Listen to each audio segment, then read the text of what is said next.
Guys, what's up? What's going on out there today? Yes, it is Brent Abel here at webtennis.com. And what I've got for you today is a short message, but really a powerful message that I think that we all do. And I want you to be aware of it. And once you're aware of it, there are ways that you can change this reality that is most players play way better in practice or way better in drills than they do in the real deal matches, right?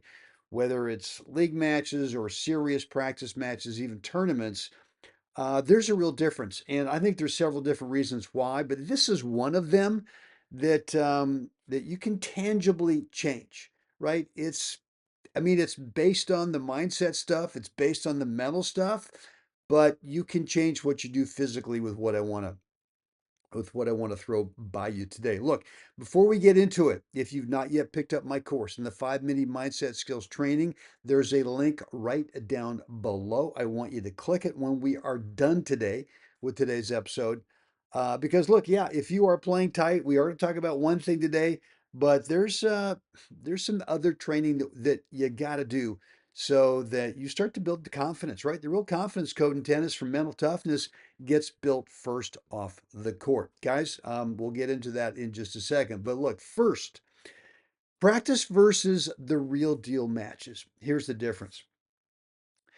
And I can't measure it, and I don't have any data. I can't prove it. I'm sure there is a way to measure it somehow. Some smart guy out there can invent some kind of little tracking device. But here's what's happens. But here is what happens. In practice, we tend to spend a little more time with the ball through contact, right? We don't have that stress, right, in practice that we might have in a match. And especially against a player or a team that's right there at our level, we tend to get rid of the ball. We tend to not want to hold on to the ball, right? And so, what we do in practice or when we're drilling, we really just spend more time through contact. We spend a longer, extended finish through the ball in practice than we do in matches. I can't prove that because I don't have the data. And until some smart guy comes up with or gal comes up with a way to measure it, it's just a gut feeling for me. But it's what I feel that I do in my matches and tournaments. When I'm really, really playing well, I have this sense that I'm staying longer, I'm extending out through the ball longer, um, just as I would in a drilling session or maybe a more of a relaxed practice match session. So in practice, I do believe that we spend more time on the ball, with the ball, right? Maybe you've seen that drill where someone puts down on the court, maybe three or four balls all lined up in a row as if, and the ball closest to the baseline, right, is the initial point of contact, right? And let's say that you're going straight over the center strap. And so that ball of or that line of four balls is all lined up going right straight over that center strap of the net.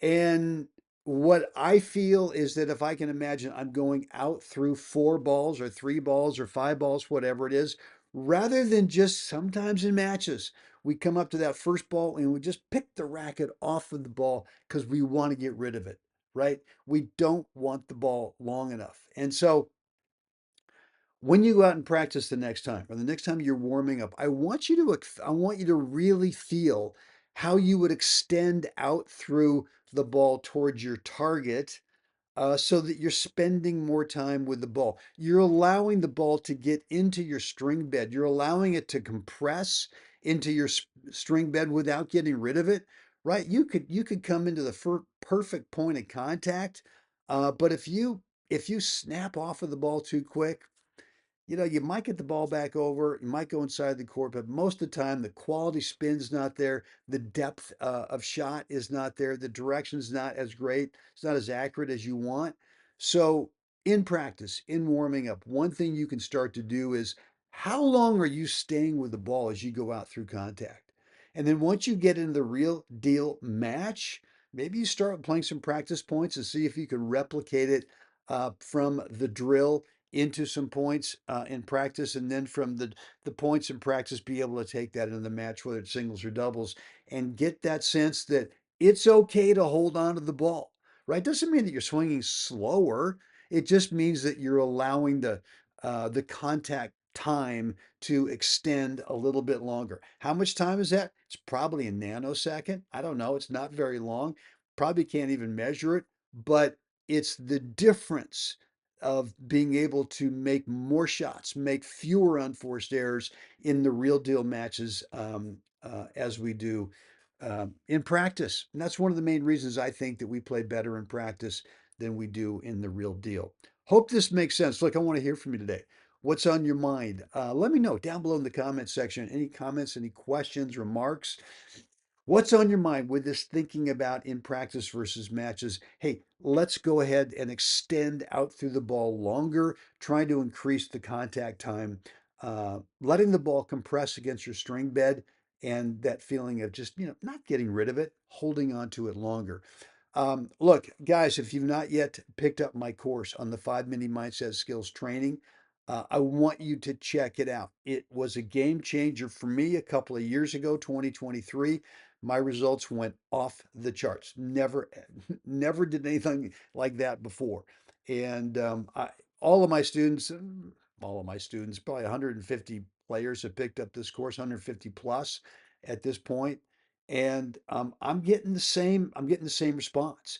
Is that assuming that they spend the 28 days on the course every day, things are changing in their game, and they're finding that one of the great things they're doing, they're spending a little bit more time with the ball through contact. So if you've not yet checked out the course, there's a link right down below. I want you to check it out and get enrolled because it really is the difference maker. Certainly was for me.